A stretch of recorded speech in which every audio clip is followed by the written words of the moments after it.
By late October, the sun in northern Alaska didn't really set so much as fade, bleeding from gold to a tired blue that made everything look colder than it already was. Lauren Miller watched it sink behind the white shoulders of the Brooks Range, fingers wrapped around a chipped enamel mug that smelled faintly of cheap instant coffee and diesel. 32 years old, doctorate in wildlife medicine, and she was living in a drafty government cabin a whole day's drive from the nearest grocery store. Exactly the kind of place people pick on a map when they're trying very hard not to be found. Inside the cabin, the radio crackled with static and the distant voice of Hank, the park ranger who checked on her like a gruff uncle. She let it play in the background while she typed up notes from the last 7 weeks: bear scat samples, caribou migration paths, a wolf with a healed broken leg that made her oddly proud. Data, charts, numbers. So much easier to face than the framed photo turned face down on the bookshelf. Jake smiled up from that picture in her memory even when she refused to look at it for real. Yellow fire helmet crooked on his head, soot smear on one cheek, arm around her shoulders. He died 3 states away in a crown fire that moved faster than any human could run, faster than the air tankers could drop water. What he left behind fit into one cardboard box: a watch that still worked, a wedding band, a half-finished weld insurance form, an email thread about maybe doing a mortgage refinance when things calmed down. Things never did. Out here, nothing asked her about retirement planning or whether she'd ever think about online education and teaching instead of chasing injured animals through the snow. Out here, the only questions were simple. Is it bleeding? Can it walk? Can it live? If you're listening to this on a quiet evening, maybe in your kitchen or recliner, you already know that some stories find you when you're not looking for them. That's what we try to hold on to here on Whispering Hearts, true or almost true moments when the world cracks just enough to let a little light in. If you want more stories like that, you can always stay with us, subscribe, and let the next one find you when it's ready. Lauren rinsed her mug in the tiny metal sink, pulled on her parka, and stepped out into the thin, bitter air. The pickup sat alone in the gravel lot beside the research shack, its white paint dusted with frost. Another routine evening, she told herself. Log today's drives, check tomorrow's route, maybe listen to Hank complain about tourists on the radio. Nothing surprising, nothing new. She had no way of knowing that, at that very moment, something small and desperate was dragging itself across the frozen ground toward her, leaving a thin, dark trail in the snow. Snowflakes drifted sideways in the wind as Lauren crossed the yard, boots crunching over the thin crust of ice. The world was quiet in that particular Alaskan way, where even sounds seemed to freeze before reaching your ears.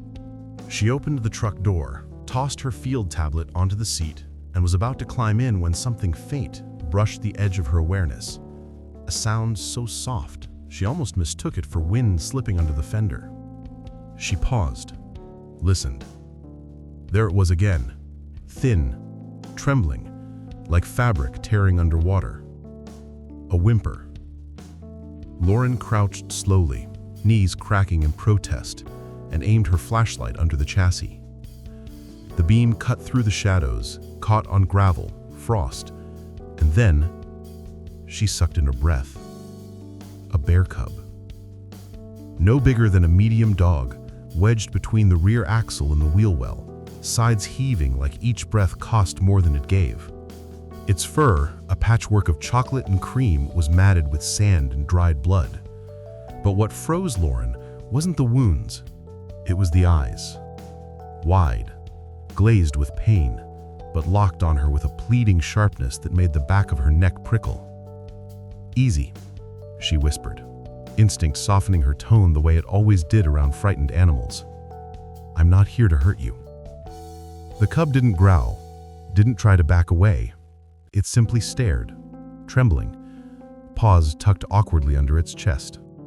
Only when she shifted to get a better angle did she see the truth. The pads of its feet were shredded, raw flesh exposed, edges rimmed with black dirt and frozen blood. This wasn't the limp of a sprain or the panic of getting stuck. This was distance. hard, brutal distance. "You poor thing. What did you run from?" She slid onto her stomach, ignoring the stinging cold biting through her jacket, and gently reached under the truck. The cub flinched at first contact, then sagged, as if relieved someone had finally arrived. It smelled of pine sap and iron, of exhaustion so deep it felt ancient. Carefully, inch by inch, Lauren coaxed it free. When she finally pulled it into her arms, its body was limp but conscious, head lolling against her chest. It weighed more than she expected, muscle and bone wrapped in fur and fear. But it didn't fight. Not once. "That's not right," she muttered under her breath. Wild bear cubs didn't do this. They didn't surrender themselves. They didn't seek humans, unless they had no other choice. The wind picked up, scraping loose snow across the gravel. Lauren looked out toward the endless stretch of tundra beyond the station. Something was out there. Something that had driven this cub 15 miles or more on paws torn open like ribbons. She hugged the animal closer, its heartbeat fluttering against her coat like a failing engine. "It's okay," she whispered, though she knew it wasn't. "You found the right person." Behind her, the cabin light flickered twice, an old faulty generator hiccup, but the moment felt ominous anyway, as if the world itself was warning her. This was only the beginning. Lauren carried the cub into the cabin, nudging the door shut with her hip as the cold rushed in behind her. The instant warmth inside made the little body in her arms twitch. Pain? Shock? Maybe both?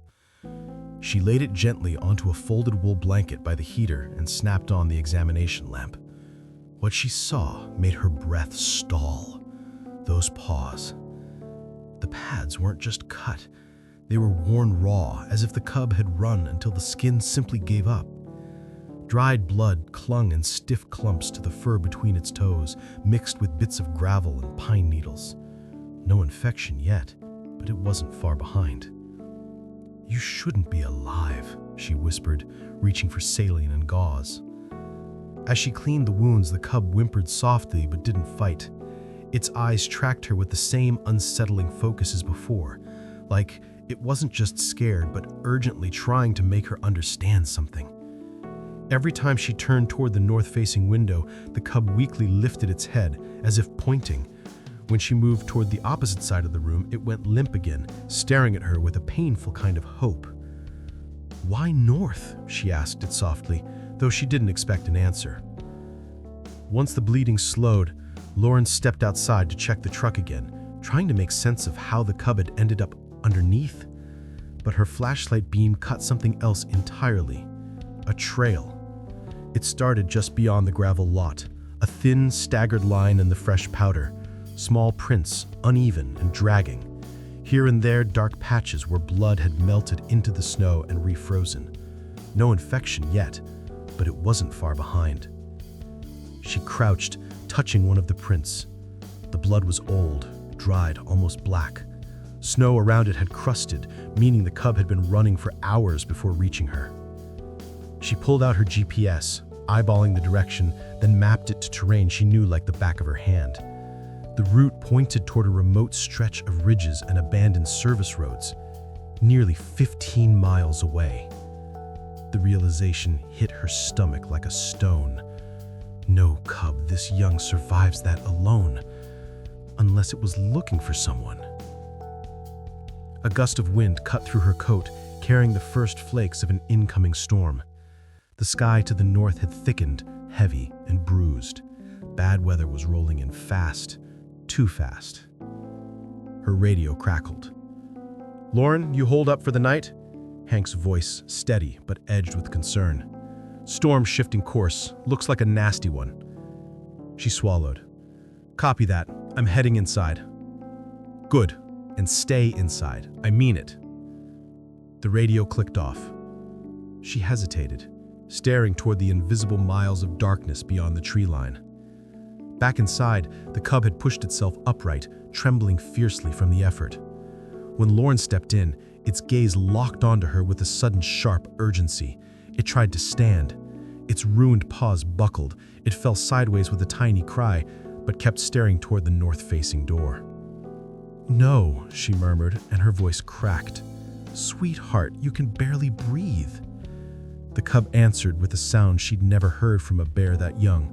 High, thin, not fear, but pleading. A motherless cry, a call for something more than comfort. Lauren's chest tightened.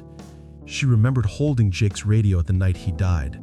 The static, the helplessness, the sense that someone she loved was calling her and she couldn't reach him. "You ran all that way. For who? For what?" The cub didn't know her words, but somehow it understood her hesitation.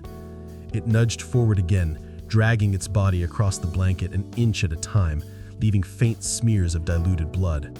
Toward the north door. Always north. Lauren pressed her hand to her forehead, torn between instinct and logic, between training and something older, deeper. Whatever drove this cub here, it wasn't finished, and whether she liked it or not, it was waiting for her to finish the journey.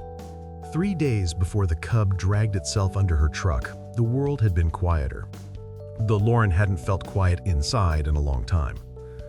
She'd been doing her usual patrol along an old service trail, the kind carved decades ago for oil crews and now mostly reclaimed by snow and willow scrub. That afternoon, the air had a strange stillness, the kind that warned seasoned Alaskans a storm was brewing somewhere far off. Her snowmobile rounded a bend, and she saw it, a young reindeer buried to its neck in a drift of loose powder. Only the frantic tremble of its ears gave it away. The mother stood nearby, circling, bawling in terror, kicking up snow as she lunged uselessly at the frozen crust trapping her calf. Wolves paced in the tree line, 3, maybe 4, shoulders low, their breath curling like smoke. "Damn it," Lauren muttered. She wasn't supposed to interfere with natural predation unless humans had been involved, and judging from the twisted glint of metal poking from under the snow near the calf, humans had definitely been involved. She parked, dropped to her knees beside the calf, and found the culprit. A stretch of illegal barbed wire, half buried but deadly. Someone had strung it to funnel animals, a poacher's trick as old as greed. The wire had tightened around the calf's flank as it struggled, slicing the hide open in a long, ugly wound. The wolves stepped closer. Lauren stood, firing a warning shot from her flare gun. Red sparks sizzled across the snow. The pack scattered, but didn't go far. They'd be back. "Hang on, sweetheart," she whispered to the calf. It took nearly 4 hours of work, cutting wire, spraying anesthetic, digging by hand because her shovel bent on the frozen crust.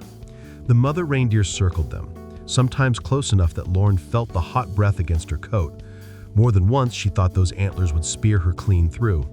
But the mother stayed, and Lauren stayed, and the calf finally tore free, stumbling toward its mother with a high, bleeding cry. The pair bounded off, weaving through the dark trees, alive because she happened to drive by at the right moment. She collapsed onto the snow afterward, lungs heaving, hands shaking. One more life saved. One more reminder of the ones she hadn't been able to save. Only when she stood to pack up did she sense it, the sensation of being watched. She turned. Up on a ridge of broken shale, 2 shapes stood perfectly still. A large grizzly and a cub, their fur puffed against the cold, eyes fixed downward. They didn't move, didn't huff or grunt or shift their weight. They simply watched her. The mother's breath rose in 2 steady plumes. The cub pressed against her leg, head tilted, not fearful, not curious, but observant, as though memorizing the way Lauren's hands had worked the wire loose, how she had shielded the calf from the wolves. A chill she couldn't explain creeped up her spine. After several long seconds, the mother bear turned, nudging her cub gently, and both disappeared behind the ridge. Lauren stared after them long after they'd gone, unsettled by a feeling she couldn't name. Bears didn't linger like that. They didn't watch humans save other species. They had no reason to. But 3 days later, when she knelt beside the half-dead cub under her truck, those eyes, those same searching, intelligent eyes, flashed through her memory. and something inside her whispered, "That wasn't an accident. They saw you." They remembered. Night settled hard and early around the cabin, the kind of northern darkness that felt physical, like a thick blanket pressed against the windows. The heater rattled to life as Lauren knelt beside the cub, checking its temperature, pulse, hydration. It was still too cold, still too weak, but its breathing had steadied into something less frantic. She draped another wool blanket over its small frame and adjusted the lamp to give it steady warmth. The cub watched her every movement, not in the dazed, fearful way most injured wildlife did, but with a sharp, unsettling clarity, as if it were trying to read her mind, measure her intentions, make sure she understood something it couldn't say out loud. "Easy," she murmured, dipping gauze into warm saline. "You're safe here." But the cub didn't seem interested in comfort. Each time Lauren shifted toward the north-facing wall, toward the door leading out to the wide, white wilderness, the cub tensed, head lifting, body trembling with a strange urgency. When she got too close to the supply shelves on the opposite side of the room, it simply lay still, watching her, without reaction. She tested it 3 more times. North. The cub stirred, strained to rise, reached out a paw that collapsed under its own weight. South. It went limp again, eyes following her but without urgency. North. Always north. "What are you trying to tell me?" she whispered. The cub whimpered, a thin, wavering sound that tightened something in her chest. She cleaned the raw, torn pads as gently as she could, though the cub shuddered with each touch. When she dabbed a deeper cut, it pressed its head weakly against her wrist, not in aggression, but almost reassurance, as if telling her to keep going. "You've been through hell," she murmured. Its eyes fluttered closed for a moment before snapping open again, fixing on the door. Lauren stood to grab more bandages, and the cub used what little strength it had to drag itself forward, leaving faint streaks of diluted blood on the blanket. Its breaths grew high and fast, the muscles in its shoulders trembling with effort. It wasn't trying to escape, it wasn't panicking, it was trying to reach her, to reach the door. "No," she said softly, kneeling in front of it. "You can't even stand." The cub squeaked, a sound far too small for something with claws and teeth, and lifted its head toward her, eyes wide and pleading. It wasn't asking for food, it wasn't asking for comfort, it was asking her to go somewhere. Lauren's throat tightened. This wasn't normal behavior for any wild bear cub, not even one in shock. Something had driven it here, a purpose stronger than instinct. She rose to check her radio, but before she reached the desk, the cub tried again to lift itself. It slipped, hit the floor with a soft thud, and whimpered. That sound, thin, exhausted, but determined, made Lauren freeze. "Okay," she whispered. "Okay, sweetheart, I hear you." The room felt suddenly smaller, as though the walls themselves were listening. A gust of wind rattled the windows, carrying with it the promise of the storm Hank had warned her about. She knelt beside the cub one more time and placed her hand gently over its paw, careful not to press the wounds. "You didn't run 15 miles on shredded paws for nothing," she said quietly. "You came for help, and whoever, whatever, is out there, it's still waiting." The cub blinked slowly, as if relieved she was finally starting to understand. Outside, the wind howled like something alive. Inside, Lauren felt the first stirrings of the truth she didn't want to face. This cub hadn't come to her by accident. It had come as a messenger. The storm arrived faster than the forecasts promised. By dawn, the wind was a living thing, clawing at the cabin walls, pressing long fingers of cold through every seam. Lauren stood at the north-facing window, watching snow whip sideways in sharp, stinging sheets.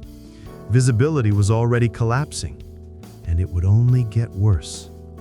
The radio crackled to life. "Lauren, you there?" Hank's voice was thin under the static. "Bureau's calling it. This system's shifting south. You stay put today, you hear me? No travel, none." She glanced at the cub. It lay curled on the blanket near the heater, eyes half-lidded, chest rising with slow, labored effort.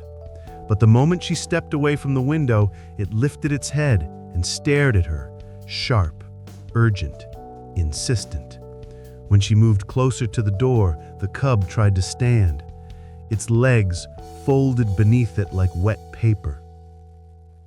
"I hear you, Hank," she said into the radio. "Storm's bad. I'll stay in." "Good," he said. "Look, Reeves from the regional office is nervous as hell about solo stations. Don't make us come dig you out." She wanted to promise she wouldn't. She wanted to mean it. The radio clicked off, leaving the cabin drowned in wind and the quiet, ragged breaths of the cub. Lauren knelt beside it again, adjusting the blankets, checking its temperature. The cub didn't care. It nudged her wrist with its nose, weak but deliberate, then turned its head toward the door. "Sweetheart, I can't track anything in this weather, and you can barely lift your head." The cub answered with a soft cry, high and thin, filled with a desperation that didn't belong in such a small body. Its gaze burned with meaning she couldn't ignore. Not instinct, not confusion. Purpose. Lauren pressed her forehead to her hand. She knew the rules. She knew the dangers. She knew what happened to people who ventured into whiteout storms. Jake's memorial service was full of those stories. The Forest Service didn't list every detail publicly, but she'd seen the reports. Disorientation, hypothermia, falls, accidents, lives lost because storms didn't care about courage or intention. But the cub didn't care about any of that. It gathered its feeble strength and dragged itself another inch toward the door, leaving a faint streak of diluted pink in its wake. "Stop," Lauren whispered, voice breaking. "Please, you'll tear your paws open again." It didn't stop. It kept pulling, trembling violently, pushing with a determination she recognized too clearly because she had once tried to save Jake with that same desperate refusal to accept the inevitable. Lauren looked at the door, at the storm beyond it, at her boots waiting by the mat. A choice formed in her chest, the kind that didn't come from logic or training or caution, the kind that came from something older. If you ran all that way to find me, I can't pretend I didn't hear you. The wind slammed against the wall as if trying to argue. Lauren pulled on her thermal pants, her parka, her outer shell. She grabbed her emergency pack, ropes, flares, medical gear, water, high-carb rations. She strapped on her snowshoes. She wrapped the cub's paws with fresh bandages and tucked extra padding beneath them. When she lifted the cub into her arms, it didn't fight her. It rested its head against her chest with a small, exhausted sigh, as if relieved she'd finally understood. "You're asking me to follow you into one hell of a storm." The cub blinked once, slow and heavy. Lauren opened the door. The winds howled, flinging needles of ice across her face, stealing her breath. Snow swirled in frantic spirals, erasing the world beyond 5 feet. She stepped outside anyway, clutching the cub close, boots sinking into the growing drifts. Behind her, the cabin door slammed shut. Ahead of her was only white, cold, and whatever waited 15 miles north. "All right," she whispered into the storm. "Show me where you need me." The storm didn't swallow her all at once. It crept in, curling around her boots, slipping beneath her hood, blowing sideways until even the horizon vanished. Lauren tightened her grip on the cub, guiding her steps by instinct and memory. The trail north led across a shallow frozen lake, a shortcut she'd taken dozens of times in better weather. Today the ice looked dull, muted, a warning. The cub stirred in her arms. Weak as it was, it pushed its nose toward the left, then nudged her jacket again, insisting. "You know this place better than I do, huh?" she murmured through her scarf. She shifted course, following its silent instructions. Moments later, a sound split the air, a sharp, hollow crack beneath her snowshoes. Lauren froze. She lifted her foot and watched a jagged fissure spider web across the ice where she had been about to step. One more pound of weight, and she would have gone through. Her stomach clenched. The cub had saved her from that. "Good eyes, little one," she whispered, heart still pounding. She adjusted her route, hugging the lake's edge.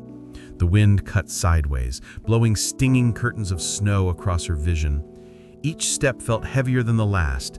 The cub whimpered now and then, not in pain but warning, guiding, insisting. They reached the far bank, and Lauren exhaled a shaky breath of relief. But the reprieve didn't last. A dull mechanical growl drifted from somewhere beyond the trees. Low, uneven, not a snowcat, not a ranger vehicle, a snowmobile. Lauren stopped dead in her tracks. Very few snowmobiles were legally allowed this deep into the protected reserve, and the ones that weren't legal had a way of showing up after storms when regulation eyes were turned elsewhere. The cub went rigid in her arms. Then something sliced the air. Crack! A rifle shot, close enough that she felt the vibration ripple through the snowpack beneath her feet. A second later, a spray of white exploded from the trunk of a spruce, 6 feet to her right, bark scattering like shrapnel. Lauren ducked instinctively, shielding the cub with her body as she fell to her knees behind a drift. "Damn it, don't tell me we're walking into poacher territory," she whispered under her breath.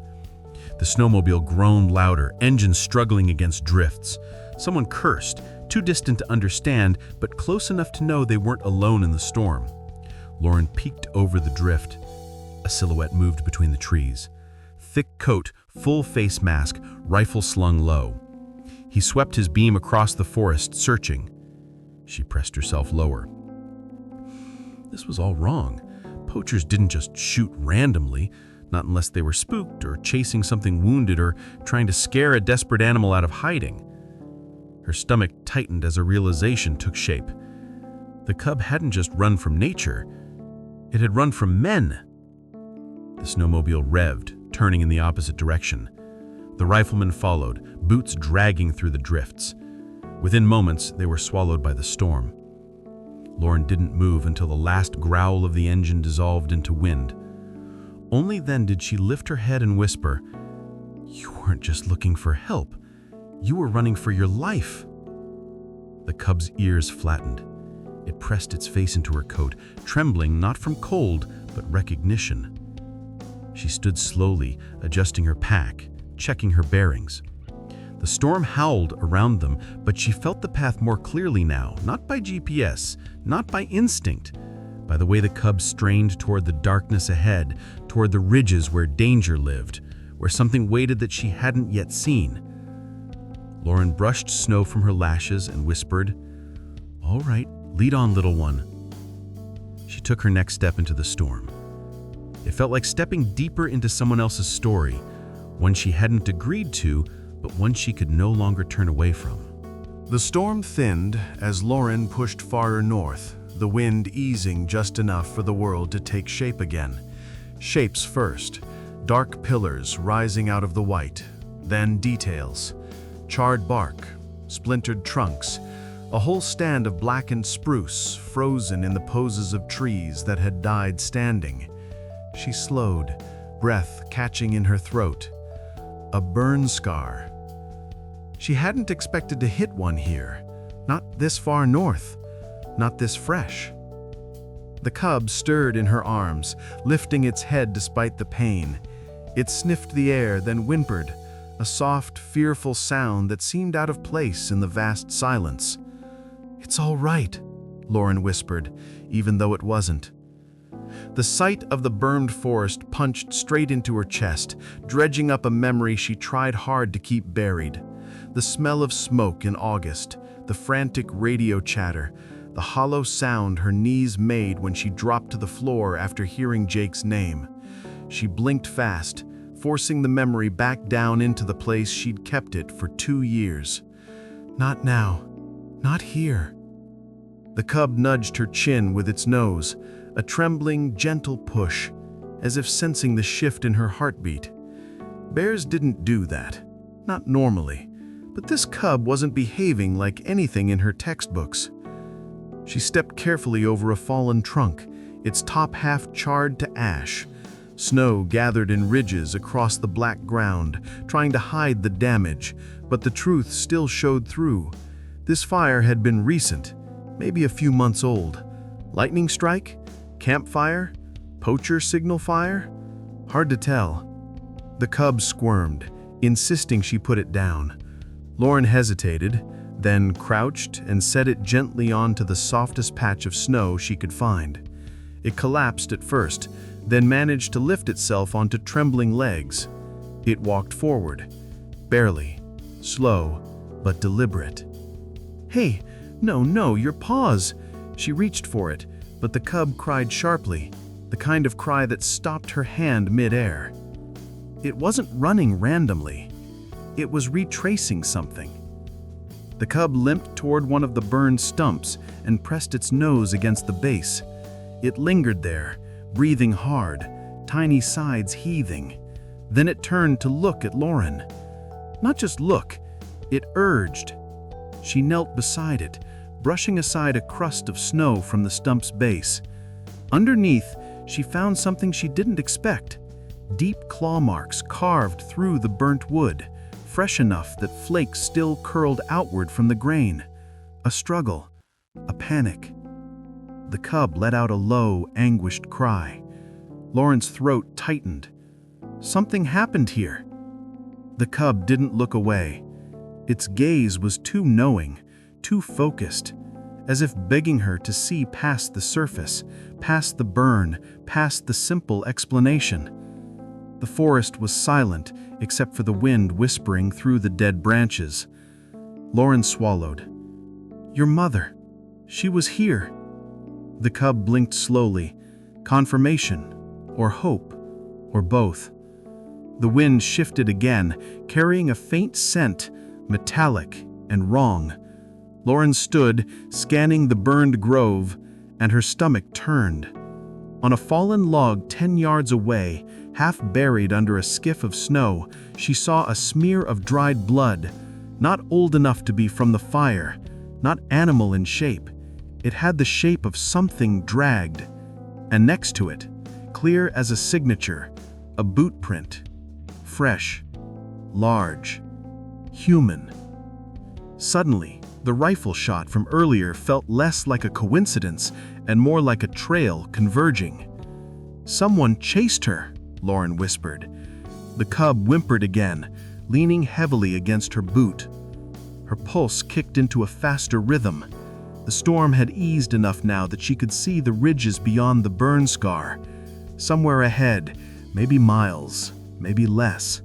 Something big, something terrible, something still alive was waiting for them. She lifted the cub back into her arms, trying not to flinch at how cold its paws were. The little body pressed against her chest, trusting her completely.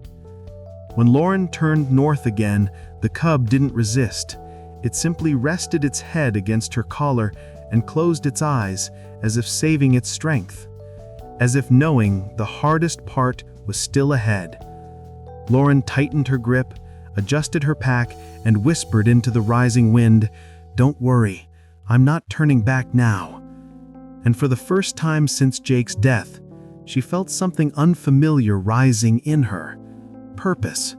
The storm eased to a steady whisper as Lauren pushed deeper into the northern ridge, the light shifting from steel gray to a faint, eerie blue. The cub lay limp in her arms now, exhausted from its brief attempt to walk, but its eyes remained open, watching the terrain, searching for landmarks only it understood. The land flattened unexpectedly, opening into a barren stretch that didn't belong to this wild place. Snow lay uneven here, drifting around shapes too straight, too angular to be natural. A stiff smell, oil, rust, something old and metallic hung low in the cold air. Lauren stopped, her breath puffed out in small clouds. "This is a field site," she murmured, "or was, decades ago." She stepped closer. Half-buried pipes protruded from the ground at odd angles, like broken ribs jutting from a corpse.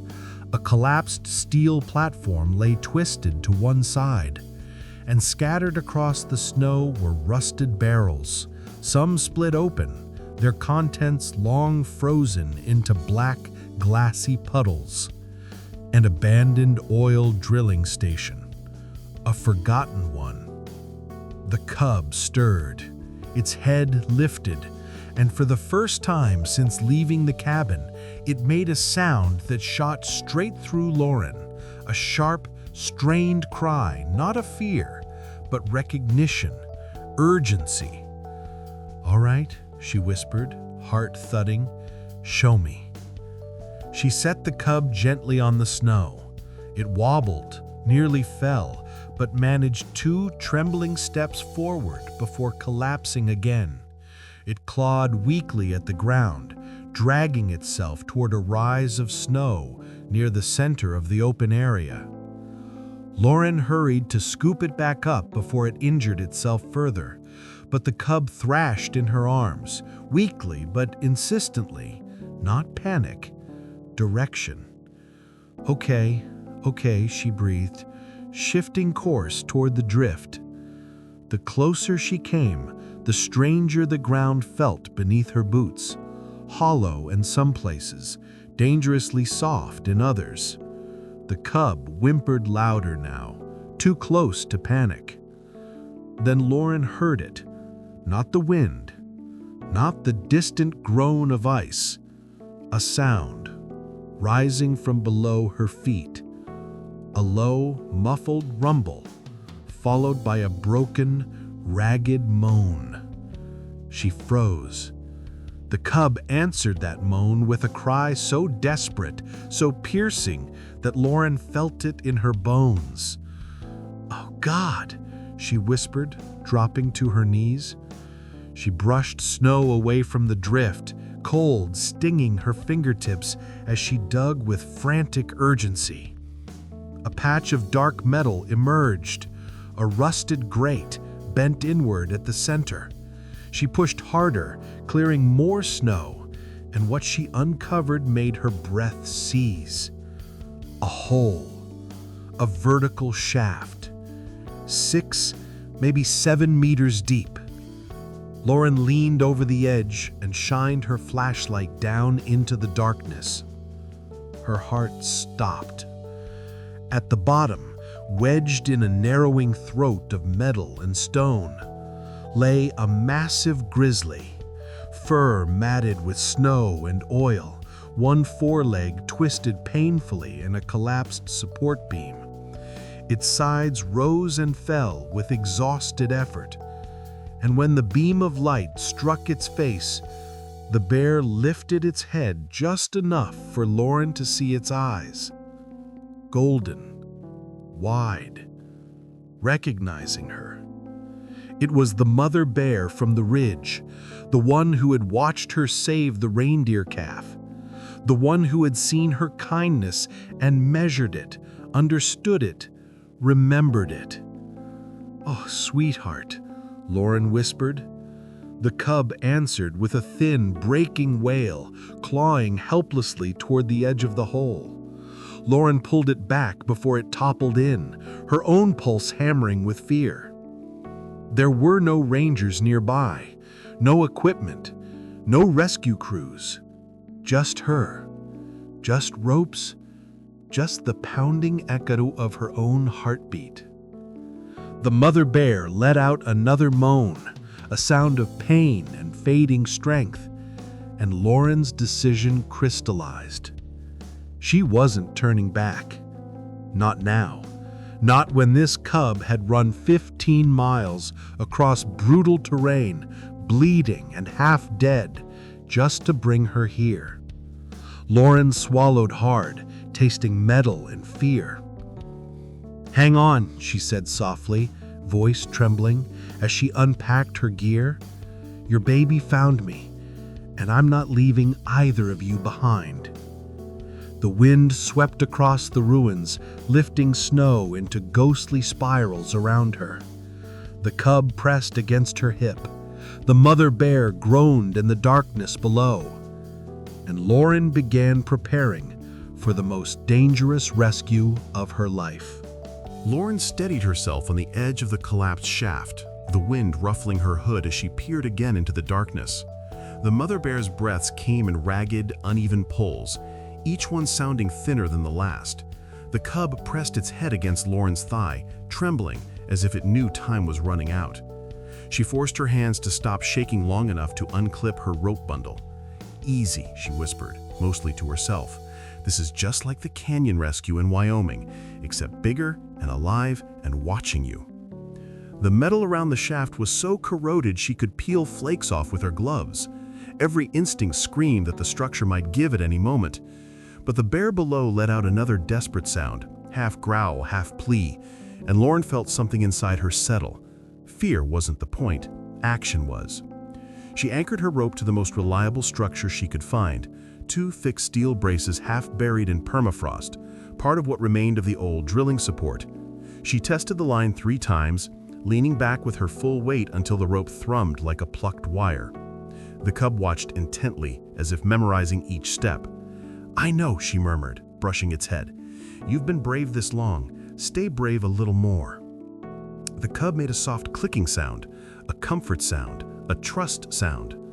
Lauren clipped her harness, set her ice cleats, and lowered herself toward the opening. The cold air rushing up from below was laced with old oil fumes, frozen metal, and the sour scent of injury. About 10 feet down, the walls narrowed, forcing her to twist sideways. Sharp edges scraped her sleeves. Every movement sent metallic echoes ricocheting through the shaft. When she reached the final stretch, her flashlight beam settled on the mother bear's eyes, wide, golden, exhausted, yet still alert, still aware of her cub above, still fighting to stay alive. "Hey there," she whispered, voice gentle as she braced her boots against the narrowing walls. The bear didn't growl, didn't thrash, didn't even lift a paw in warning. Instead, it blinked. Slow, deliberate, a signal scientists often argued about, but people who'd lived around wild animals knew. Trust. Permission. Lauren swallowed hard. "All right, let's get you home." She eased closer, careful not to slip into the jam where the bear was wedged. The support beam pinning the mother's foreleg was bent inward, twisted during the collapse. One wrong move and the metal could shift, crushing bone or her. She tested the beam gently. It moved. Barely, but enough. "You're not trapped forever," she murmured. With painstaking slowness, she looped a reinforced rescue strap around the bear's torso, keeping her hands clear of the powerful jaws, though the animal remained still. Too still, the kind of stillness that terrified her more than roaring ever could. "Stay with me," she whispered, tightening the strap one notch at a time. When the harness was set, she tapped her radio, out of habit, forgetting for a moment that she was miles from any signal. Just her, a cub, and a dying mother bear in a steel grave. Above, the cub let out a sharp cry, leaning dangerously over the rim. "I'm okay," she shouted up. "I've got her." Whether the cub understood the words or just the tone, it backed away slightly, pacing in frantic circles. Lauren clipped the main rope to the rescue loop and tugged twice, the signal she'd use if she had a partner above. She almost laughed at the absurdity. "It's just me," she muttered. "All me." She started climbing back up the shaft, every muscle in her arm shaking from the awkward angle. Metal sliced at the edges of her jacket. Her boots scraped. Her breath came in sharp bursts in the cold air. But inch by inch she rose. At the top, Lauren hauled herself over the edge and fell to her knees in the snow, panting. The cub rushed to her, nudging her chest, sniffing her gloves, circling with frantic energy. "Okay," she gasped, staring at the rope that now held the full weight of an injured grizzly bear. "Okay, we pull." But before she could even brace herself, a new sound echoed across the abandoned field. A crack. Sharp. Dangerous. Not metal. Not ice. A gunshot. Close. Too close. Lauren's blood ran cold as she spun toward the tree line. Someone else was here, and they were not here to help the bear. The echo of the gunshot rolled across the dead drilling site, bouncing off twisted metal and frozen barrels. Lauren's pulse spiked so violently she felt it in her fingertips. The cub bolted behind her leg, trembling. She lowered her body over it protectively, scanning the burned tree line. Nothing moved. Nothing breathed. But someone was out there. Her mind raced. Hunters? Poachers? Someone returning to the old site for reasons they didn't want witnessed? She'd seen enough fieldwork disappear under the boots of men who didn't like questions. Another faint crunch. Snow, compacting under a heavy step, drifted through the air. "Easy," she whispered, though she wasn't sure whether she meant the cub or herself. She crawled toward the rope, keeping low, mindful that any sudden movement might draw fire. The mother bear moaned below, a deep, weakening sound that twisted Lauren's gut. She didn't have time for this. Whoever fired that shot might already know she wasn't alone. The cub pressed its head against her hip, pleading. She could feel its rapid heartbeat even through her jacket. "I know," she breathed, "but we can't help her if we're dead too." Another step. Closer. Lauren's breath hitched. She scanned the shadows between the charred stumps until her eyes caught movement. Just a flicker, a figure shifting behind a blackened spruce. Tall, broad-shouldered, holding something long. Rifle. Her stomach turned to ice. This wasn't random. This wasn't an accident. Someone had been tracking the animal she was trying to rescue. "Why?" she whispered. Then she saw it. In the snow, beside the figure, a metallic glint. A snare trap. Half crushed, as if it had been torn violently from something's leg. Fresh claw marks raked its side. So that's what happened to the mother bear's foreleg. She hadn't simply fallen into the shaft. She had been running, trying to escape. Lauren swallowed hard, fury rising. But anger wouldn't help now. Survival would. She crawled backward, letting the cub stay shielded behind her body as she reached for the rope. Her gloves closed around the coarse line, and she braced one foot against a metal beam. She had one chance, one desperate gamble. If she could lift the mother bear even a few feet, it might buy time. Time to hide, time to run, time for the bear to defend her cub if it came to that. The rope bit into her palms as she pulled. Heat flared across her shoulders. The strain felt impossible, like trying to lift a car with her bare hands. The metal groaned. The rope creaked. Snow shifted around her boots.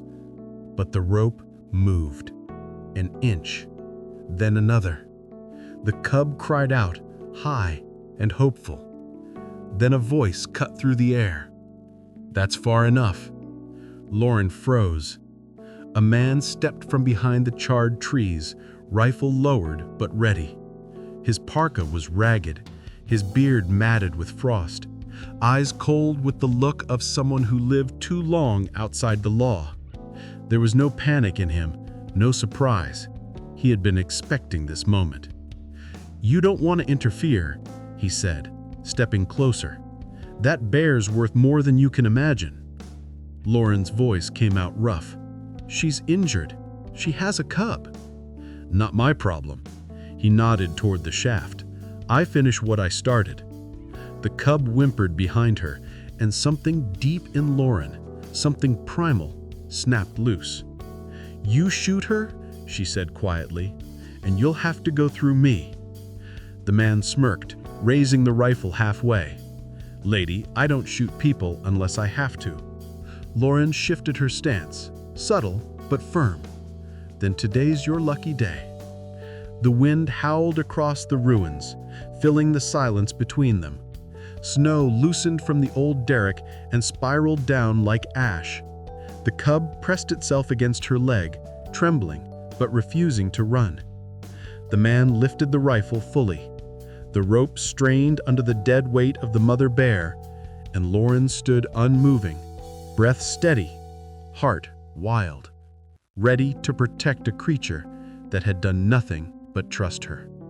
The man's finger tightened on the trigger, and the world seemed to hold its breath with him. Snow drifted lazily around them, each flake suspended in the silence so sharp it felt like glass. Lauren didn't move, not an inch.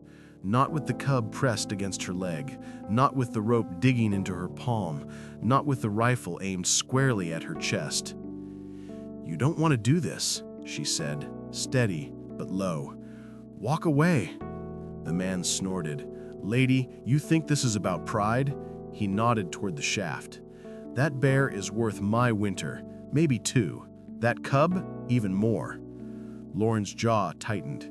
She could taste the metallic tang of fear in her throat, but beneath it was something harder. "They're not yours." His smile was thin and humorless. "Everything in these woods belongs to somebody willing to take it." He raised the rifle higher. Lauren's heart slammed against her ribs. She shifted her weight ever so slightly, placing her body fully between the barrel and the cub. The small creature squeaked softly, but didn't run. It understood. It stayed. The man frowned, not because he cared, but because something about her lack of fear unsettled him. "Move, now." "No." A long beat passed. The wind hissed across the hollow metal pipes like a warning. "You know," the man said, voice dropping into a chilling calm, "most people beg." "I don't," Lauren murmured. And then, something in the snow behind him shifted. A soft rustle, a crunch. Barely there, but enough. The man's head turned a fraction of an inch. That was all Lauren needed. She grabbed the rope with both hands and yanked it as hard as she could. The line snapped taut, sending a jolt down into the shaft. The sudden movement startled the man just enough. His finger flinched, the shot firing wide, hitting a metal support with a screaming ricochet that sent fragments flying. Lauren dove sideways, shielding the cub with her body. The man swore, fumbling to chamber another round. But he froze, because the sound that came next wasn't from Lauren, wasn't from the cub, wasn't from the wind. It came from deep below in the shaft. A sound like thunder trapped underground. A roar, weak, ragged, but still powerful enough to vibrate through the steel. The mother bear, awake, aware, and furious. The man stepped back instinctively. "No, she can't. She was stuck." Lauren rose slowly, keeping herself between him and the cub. "She's alive, and she hears you." The man's eyes darted toward the edge of the shaft. Fear slithered into his expression, twisting the confidence that had been carved into his features. Wild animals are one thing, wounded mothers are another. Especially the kind willing to die for their young. He lifted the rifle again, hands unsteady. "I can't leave empty-handed." Lauren didn't blink. "You might leave with more holes than you came with." A beat, another. Then the wind shifted, and something heavy moved under the snow behind the man. A branch? No, too heavy. A paw print? Too deliberate. The man spun, raising the rifle toward the trees, but nothing was there. Lauren's voice cut through the stillness, quiet, but razor-edged. "You're not the only predator here." The man glanced around wildly now, suddenly aware of how many blind angles the ruined drilling field held. The shadows between burned trunks, the hollows beneath half-collapsed beams, the dark mouth of the shaft behind them. Fear works quickly when a man believes he's the hunter, until the moment he isn't. "Fine," he muttered, backing away. "Fine! Keep the damn animals!" He took 3 steps back, eyes darting everywhere but at Lauren. Then he turned and disappeared into the trees, fast as someone who didn't want to know what was following him. Lauren didn't breathe until the forest swallowed him whole. When silence finally settled, she exhaled hard, every muscle trembling. The cub crawled into her lap, panting weakly. She held it close, feeling its heartbeat slow against her chest. All right, he's gone. But the danger wasn't. The rope still sagged dangerously. The mother bear was still trapped, fading, and the man could return. Lauren pressed her forehead to the cub's head. "We don't have much time. Let's finish this." The drilling field settled into a tense, unnatural quiet once the man vanished into the trees. Lauren stayed crouched for several seconds, listening for any sign of his return. Footsteps, breaking branches, the metallic click of a rifle bolt, but nothing came. Only the low winter wind sighed across the rusted ruins. She finally rose, breath shaky, and looked toward the shaft. The rope twitched faintly with the mother bear's panicked movements below. Each tug felt weaker than the one before. Lauren's stomach tightened. "She's fading," she whispered. The cub cried softly, nudging Lauren's boot. Its small body trembled from exhaustion, but its eyes, those impossibly expressive eyes, fixed on the rope with fierce determination. "I know," she murmured. "We're not done." Lauren repositioned herself, bracing her back against a fallen steel beam that offered the best leverage she could find. The ground was uneven and slick, but she dug the edges of her boots into the snow until she felt stable. "All right," she whispered. "Pull with everything you've got." The rope felt like a live thing, quivering with the weight of the trapped bear, biting into the padded palms of her gloves. She pulled anyway. Every muscle in her shoulders flared with effort. Her spine screamed in protest. Her hands burned. The bear below let out a guttural groan as the harness tightened. "Come on," she gritted out. "Don't give up on me." The cub paced anxiously beside her, every few seconds letting out a pleading whimper. Its small body trembled from exhaustion, but its eyes, those impossibly expressive eyes, fixed on the rope with fierce determination. Lauren leaned back harder, using her full body weight. The rope shifted, just an inch, barely enough to see, but it moved, and when it moved once, it could move again. She dug in, pulled harder. The metal supports groaned under the strain. Something deep in the shaft clattered. For a terrifying moment, she worried the entire structure might collapse, but then the rope gave a sudden lurch upward. The bear was rising. "Good, good," she gasped. But the process was agonizing. Every inch demanded strength she wasn't sure she had left. Her breath fogged the air in ragged bursts. Her arms trembled violently. A hot, searing pain shot from her wrists up her forearms, a familiar warning that her grip would give out soon. "No," she whispered fiercely. "Not now." The cub pressed its tiny body against her leg, as if trying to anchor her in place, lending her strength. It let out a thin, determined cry. "All right," she breathed. "We're doing this together." She lowered her stance, found better footing, and threw her entire weight backward. Her boots slid a few inches on the snow, but she held on, the rope slicing deeper into her gloves. The bear rose more, half a foot, then nearly a full foot. Another groan echoed below, another cry from the cub, and Lauren's vision blurred at the edges from the sheer effort. The rope slipped, just a little, but enough for panic to shoot through her. "No, no, no, don't slip. Come on, girl." She locked her elbows and held the rope tight against her hip, forcing every ounce of strength she had left into her grip. The line steadied, barely. She inhaled, exhaled, and pulled again. For a moment she saw nothing, only whiteness in her vision, only pounding in her ears, but she didn't let go. She didn't dare. When the world came back into focus, something new appeared at the edge of the hole. A paw. Massive. Trembling. Clawing for purchase. Lauren felt a sob tear up her throat. "That's it. Reach for it." The paw scraped against the metal rim, slipped, tried again. The bear's strength was failing, but instinct kept her fighting. Lauren leaned back once more, one final desperate pull that lit fire through every muscle. The rope jerked upward. The paw rose higher, then hooked over the edge. "Come on! Come on!" Lauren cried.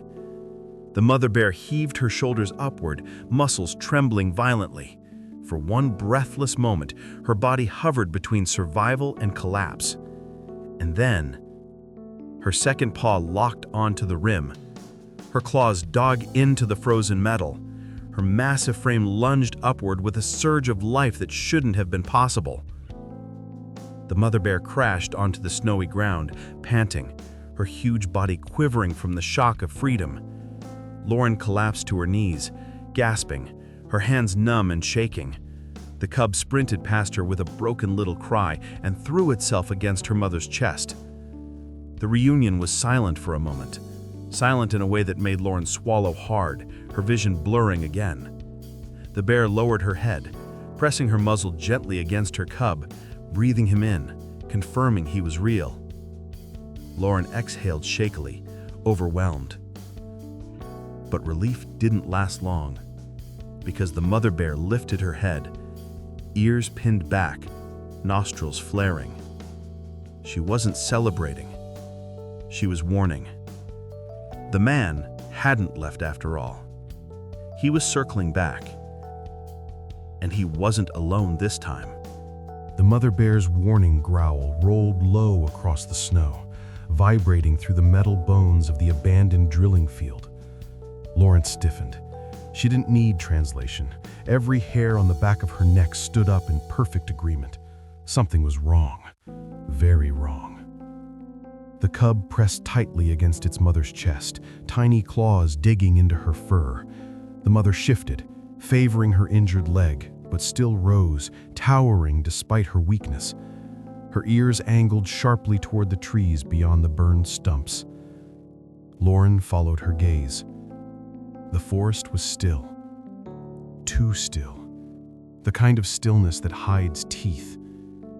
She wiped her shaking hands on her jacket, forcing her breath to steady.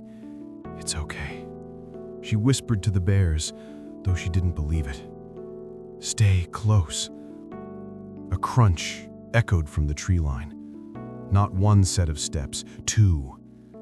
The man had returned, but he wasn't alone now. A second figure emerged beside him, shorter, stockier, with a heavier rifle slung across his shoulder. Their boots sank deep into the snow as they stepped into the open, eyes fixed on the massive bear Lauren had just hauled out of death. "Well," the first man drawled, "you actually got her up. Saved us the trouble of hauling her ourselves." The second man chuckled, adjusting his grip on the rifle. "And the cub's still alive. That's a bonus." Lauren stepped forward, instinctively, putting herself between the men and the bears. Her legs trembled, but she locked her knees to hide it. "You need to leave." The first man tilted his head. "Lady, you're in no position to make demands." The second spat into the snow. "We warned folks up here before. These animals aren't protected out this far. Nobody comes looking, nobody cares." The mother bear's growl deepened. She stepped in front of her cub, teeth bared. Even injured and exhausted, she radiated a ferocity that made both men hesitate. Lauren swallowed. "You fire that gun? She'll come for you. She'll kill you before either of you can reload." The first man gave a humorless smile. "Then I'll make sure she goes down with us." He raised the gun. The mother bear reared up. The cub cried out, and Lauren's body moved before her mind did. She sprinted sideways, scooping up a rusted metal pipe from the ground. With every ounce of strength she had left, she hurled it at the second man's rifle. The pipe smashed against the barrel, jerking his aim wildly just as he pulled the trigger. The shot went off like a cannon blast. Snow exploded behind Lauren. The cub shrieked. The mother bear lunged forward, not fast, but enough to send both men stumbling backward in shock. "She's charging!" the second man yelled. "No," Lauren shouted, breath ragged. "She's protecting her cub. Leave now." But the men weren't listening. Panic replaced greed, turning their movements jerky, unpredictable. The first man fired again, too quickly, the shot going wide, but close enough that the mother bear flinched, her wounded leg buckling. "Stop!" Lauren screamed. "You're going to kill all of us!" The second man swung his rifle back into position. "Just drop her, and we'll—" A branch cracked directly behind him. He spun. Too late. From the ash-blackened trees, a shape lunged, not the mother bear, not Lauren's doing, but nature's own intervention. A fox or wolf, or maybe just the shadow of fear itself. Whatever it was, it startled him violently enough that his boots slipped on the ice. He fell forward, rifle clattering out of his hands. The first man swore, scrambling to help him, but the snow beneath them wasn't as solid as it looked. A crust of ice cracked, dropping both men knee-deep into a hidden pit left behind by the collapsed drilling supports. They shouted, flailed, cursed, momentarily helpless. Lauren didn't wait. She grabbed the rope, still tied to the harness around the mother bear, and pulled, guiding the bear backward, away from the men, toward the safety of the ridgeline. The mother moved slowly, painfully, but she understood. She pressed her body around the cub and limped away from the danger, growling deep enough to shake the air. The men finally pulled themselves free, rage twisting their faces. "This ain't over," the first man shouted, lifting his rifle. But now the distance was widening. The snow thickened. The wind rose again, swirling white curtains between predator and prey. Lauren put herself behind the bears, backing with them, step by step, refusing to take her eyes off the men. Then the storm gusted hard, one final vicious sweep that smothered the clearing in a wall of white. When it passed, the men were gone. Whether they fled or regrouped, Lauren didn't know, didn't care. All that mattered was the mother bear leaning heavily against a boulder, sides heaving, cub pressed tight beside her. Lauren dropped to one knee, chest burning with the terror she had kept locked down. "It's all right," she whispered to the bears, though she didn't believe it. "Stay close." But the truth clawed at her. They weren't safe. Not yet. The men would return. And this time, they'd bring every weapon they had.